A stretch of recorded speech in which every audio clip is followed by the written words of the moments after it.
한때 우리도 꽤 괜찮게 살았어요. 남편은 고등학교 수학교사였고, 저는 전업주부였죠. 아침마다 도시락을 싸며 하루를 시작했고, 점심엔 시장에 나가 장을 보고, 저녁이면 가족 셋이 식탁에 둘러앉아 소소한 하루를 나눴어요. 특별한 일은 없었지만 그 평범함이 참 고마운 시절이었어요. 그러던 어느 날, 동네 문화센터에서 만난 선배가 이렇게 말하더라고요.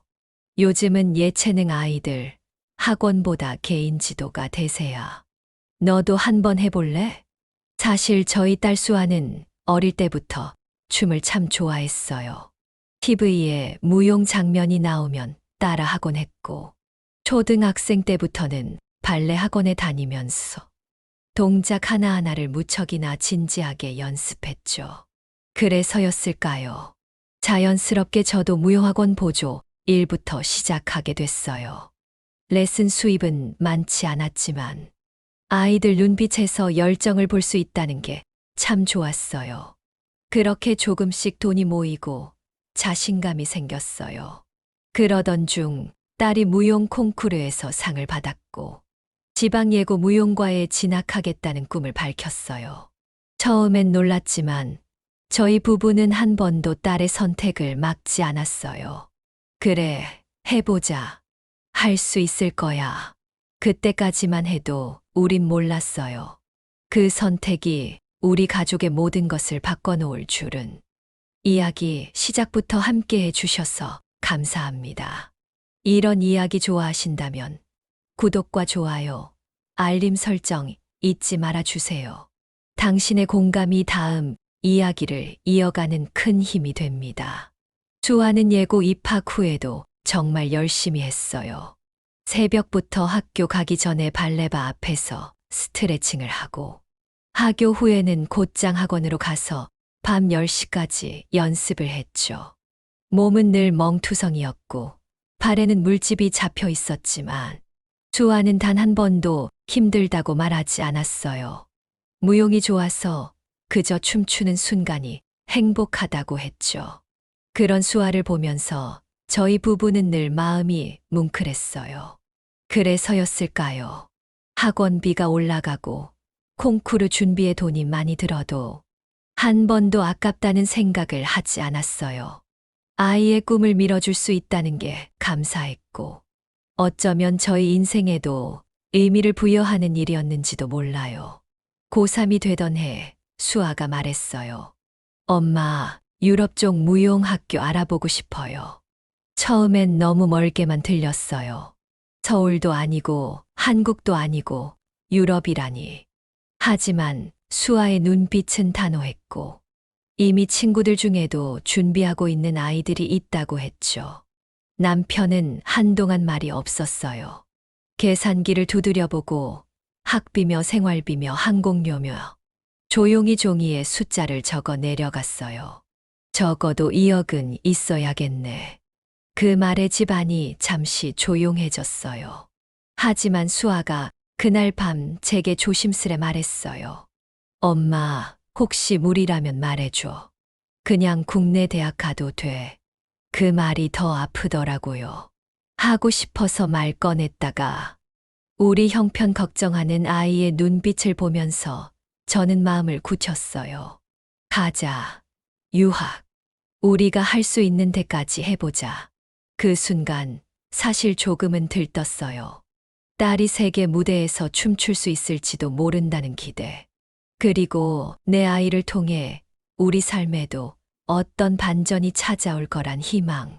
하지만 그 기대가 현실이 되기까지 우린 정말 모든 걸 걸어야 했어요.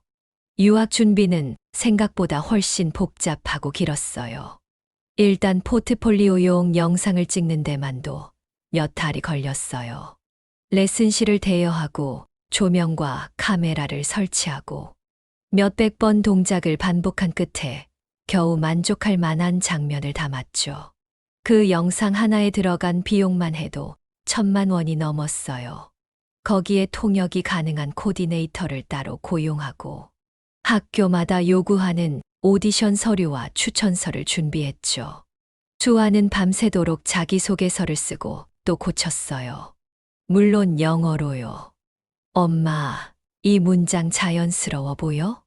하루에도 몇 번씩 묻는 아이를 보며 저는 스마트폰 번역기에 매달리듯 단어를 찾아보고 문장을 교차 확인했어요. 저도 같이 유학생이 된 기분이었죠. 그 시기 저는 피아노 레슨 대신 근처 문화센터에서 무용 이론 수업 보조를 시작했어요. 조금이라도 비용을 줄이기 위해선 하루라도 더 벌어야 했으니까요. 남편은 주말마다 프린터기 앞에 앉아 입학 서류와 보험 서류, 숙소 관련 문서를 뽑고 정리했어요. 그렇게 하루하루가 숨 돌릴 틈 없이 바빴습니다. 딸의 오디션 결과는 다행히 긍정적이었어요. 중부 유럽에 있는 한 국립무용 아카데미에서 합격 통보가 온 날, 우리는 서로를 바라보며 말없이 웃었어요. 이제 진짜 시작이구나. 하지만 그 웃음도 잠시. 입학금, 비자비, 기숙사 보증금, 항공료가 한꺼번에 밀려왔죠. 우리 통장은 순식간에 바닥이 났고 남편은 결국 퇴직금을 일부 당겼었어요. 그날 밤 남편은 조용히 말했어요. 이건 투자야. 수아가 잘해내기만 하면 돼. 그 말이 나쁘지 않았어요. 하지만 어딘가 낯설게 들렸어요. 우리 아이의 삶을 투자로 표현한 그 말이 왠지 마음에 박히더라고요. 우리는 그때 이미 알고 있었는지도 몰라요. 이 선택이 너무 무겁고 너무 큰 결심이라는 걸. 하지만 멈출 수 없었어요. 우리도 아이도 이미 너무 멀리 와버렸거든요. 수아의 출국 날은 흐린 날이었어요. 공항으로 가는 길, 아무도 말을 하지 않았죠. 가슴 속에 무언가 켜켜이 쌓여 있었지만 누구도 그걸 꺼내지 않았어요. 체크인을 마치고 출국 게이트 앞에서 수아가 우리를 바라보다 말했어요. 엄마, 아빠, 나 꼭 잘할게. 그 짧은 말이 그렇게 무겁게 들릴 줄은 몰랐어요. 잘할게라는 말 속에 기대, 부담, 책임, 죄송함, 모든 게 다 들어 있었거든요. 아이는 입가에 미소를 지었지만 눈동자는 떨리고 있었어요. 수아가 돌아선 뒤 남편은 말없이 제 어깨를 감싸 안았고 저는 한동안 그 자리에서 움직일 수가 없었어요. 우린 알고 있었어요.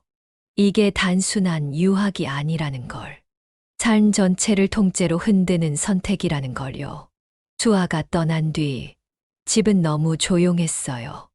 아이 방엔 이불이 가지런히 개켜져 있었고 책상 위엔 마지막까지 정리하지 못한 참고서 몇 권, 머리맡엔 작은 인형 하나가 남아 있었어요. 그 자리를 볼 때마다 가슴 한켠이 먹먹해졌지만 애써 외면했어요. 잘 지내겠지. 바빠서 연락 못하는 거겠지. 그렇게 스스로를 다독이던 어느 날 새벽 2시에 휴대폰이 울렸어요. 엄마, 나 병원에 입원했어. 목소리는 떨렸고 숨은 거칠었어요. 고열과 탈수 증상으로 학교 인근 병원에 입원했다는 연락이었어요. 외국어로 설명 듣는 것도 벅찬 아이가 혼자 병원에 누워있을 걸 생각하니 숨이 턱 막혔어요. 병원비는 상상을 초월했어요. 응급검사, 약값, 간호 서비스 포함해서 하루에 $2,000, 4일 입원에 800만 원 가까운 비용이 들었어요. 당장 송금부터 하느라 남편과 저는 카드, 적금, 예금까지 모든 걸 다 뒤졌죠. 퇴원한 수아는 영상통화에서 울먹이며 말했어요. 엄마, 나 여기서 뭘 하고 있는 건지 모르겠어. 그 말 앞에 서서 저는 아무 말도 할 수 없었어요. 이 결정을 밀어붙인 건 사실 저였으니까요. 병원비를 치르고 난 후 우리 가족의 삶은 완전히 달라졌어요. 남편은 정년을 앞두고 명예퇴직을 선택했어요. 스스로 버티기 어렵다는 걸 고백하진 않았지만 늘 말없이 정리하던 가방과 점점 줄어드는 말수가 모든 걸 말해주고 있었죠. 저는 내쓴 시간을 더 늘렸어요. 낮에는 유치원생, 오후엔 초등학생, 저녁에는 중학생과 성인 수업까지. 하루에 5타임을 넘게 돌렸어요. 손가락 관절에 파스를 붙이고 건반 앞에 앉을 때 몸보다 마음이 더 지쳤어요. 선생님, 오늘 좀 피곤해 보이세요. 학생의 말에 웃으며 넘겼지만 그날 밤 저는 처음으로 소리내어 울었습니다. 수아는 점점 달라지고 있었어요. 기숙사 앞에 눈이 내렸다고 사진을 보내주던 아이가 이젠 엄마 집중이 안 돼. 내가 여기에 맞는 사람인지 모르겠어. 그렇게 말했죠. 처음엔 단순한 슬럼프라고 생각했어요. 모든 유학생이 겪는 감정이라며 넘겼죠. 하지만 새벽 2시, 3시에도 오는 메시지. 엄마, 나 너무 불안해. 그 아이는 혼자 버티고 있었어요. 저는 정신과 진료를 받기 시작했어요. 어느 날 세탁기를 돌리다 갑자기 숨이 안 쉬어졌거든요. 울지도 않고 심장이 뛰지도 않았는데 그저 모든 게 정지된 느낌이었어요. 우울증 초기 증상입니다. 의사의 말은 낯설지 않았어요. 저는 이미 오래전부터 저를 미워하고 있었으니까요. 내가 욕심을 냈고 내가 그 아이를 그곳으로 보냈다는 죄책감. 그리고 지금 아무것도 해결하지 못하고 있다는 무력감. 남편과도 대화가 줄었어요. 거실 테이블 위엔 카드 명세서가 쌓였고 우리는 그 숫자들을 보며 조용히 한숨만 쉬었어요.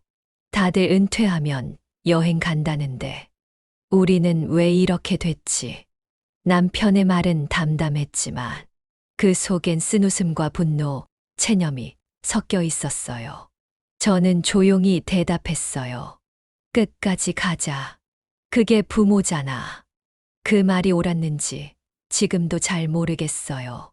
수아는 졸업 후 한국으로 돌아왔어요. 우리가 그녀의 졸업식에 가지 못한 것, 비행기 값과 숙박비조차 감당할 수 없었기 때문이었어요. 수아는 괜찮아. 친구랑 사진 많이 찍을게. 라고 했지만 그 말 속에 묻어있는 아쉬움은 화면 너머로도 느껴졌어요. 귀국 후 수아는 말수가 적어졌어요. 혼자 방에 있는 시간이 많아졌고 저녁 식탁에서도 젓가락만 들고 있는 날이 늘었죠. 수아야, 괜찮아? 응, 그냥 좀 피곤해서. 아이의 그 말은 괜찮지 않다는 말이었어요. 며칠 뒤 수아가 조용히 물었어요. 엄마, 나 뭐가 되긴 될 수 있을까? 그 한마디에 제 심장이 찢어지는 것 같았어요. 수아는 정말 열심히 했어요. 그 낯선 땅에서, 언어도 문화도 다르던 곳에서 몸을 망가뜨려가며 견뎌냈죠. 하지만 한국으로 돌아와 보니 누구도 그녀가 뭘 해왔는지 물어주지 않았어요. 경력은 없고 학벌은 생소하고 한국 사회는 그녀를 받아들이지 않았어요. 수아가 꼭 가고 싶어 하던 무용 관련 기획사에서 최종 면접 탈락 소식을 받았을 때 그 아이는 멍하니 앉아 있었어요. 내가 거기까지 간 게 틀린 선택이었을까? 그 질문에 저는 아무 말도 할 수 없었어요. 그래도 너를 위해 한 일이야. 그 흔한 말조차 꺼낼 수 없었어요. 그 말마저 아이에게 죄가 될까 봐요. 우리 부부도 많이 달라졌어요. 남편은 수학과외로 하루하루를 버텼고 저는 유치원 강사 일을 시작했어요. 우리가 가진 건 이제 10년 넘은 중고차, 반전세 보증금, 그리고 거의 바닥난 저축뿐이었어요. 그런데 그보다 더 무서웠던 건 우린 도대체 무엇을 위해 이렇게 살아왔나? 그 질문 앞에 서서 서로를 바라보며 아무 말도 할 수 없었던 순간이었어요. 어느 날 수아가 조용히 말했어요. 엄마, 그때 나 진짜 모르겠어.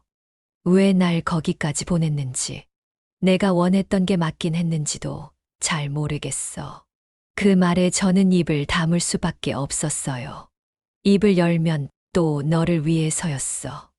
그 흔한 말이 나올 것 같았거든요. 하지만 그 말이 다시 아이의 마음을 찌를까봐 나는 아무 말도 하지 않았어요.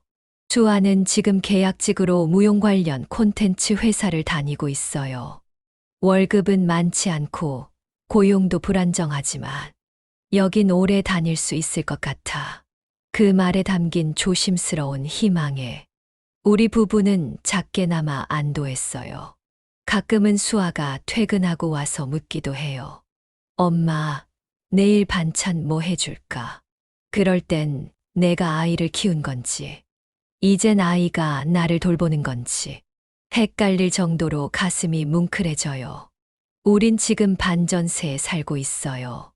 자동차는 10년이 넘었고, 노후 준비는 사실상 없다고 봐야 해요. 가끔은 두렵죠. 이게 정말 맞는 길이었을까? 그 선택이 옳았을까? 그런데도 이상하게 요즘 아침이 고맙게 느껴져요. 남편은 조용히 서류 가방을 챙기고 나는 출근 준비하며 중고 에어프라이어에 고구마를 돌리고 수아는 주방에서 커피포트를 올려두고 그렇게 각자의 하루를 시작하는 그 모습이 왠지 모르게 따뜻해요. 얼마 전 수아가 작은 쇼핑백을 내밀었어요. 엄마, 아빠 감사 선물이야. 이번 달 월급 좀 남아서. 쇼핑백 안엔 커플 머그컵 2개가 들어 있었어요. 하나는 고생했어요. 하나는 고마워요라고 적혀 있었죠. 그걸 본 순간 저는 아무 말도 못했어요. 남편은 컵을 조용히 꺼내 식탁 위에 올려놓고 수아는 쑥스러운 듯 방으로 들어갔죠. 그날 밤 저는 혼자 주방에 서서 그 컵에 물을 따르다가 눈물이 나더라고요. 소리 내지 못한 울음이 컵 속에 고이는 느낌이었어요. 우린 아직도 부족해요. 경제적으로도, 미래 준비도, 그리고 과거의 선택이 성공인지 실패인지 아직도 잘 모르겠어요. 하지만 하나는 확실히 알게 됐어요. 가족은 망했어도 그래도 가족이더라고요. 지금도 어딘가에서 자녀를 위해 모든 걸 걸고 있는 어느 부모에게 이 이야기가 조금이라도 위로가 되었으면 좋겠습니다.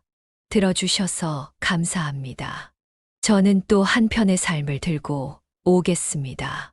구독과 좋아요, 알림 설정으로 다음 이야기도 함께 해주세요.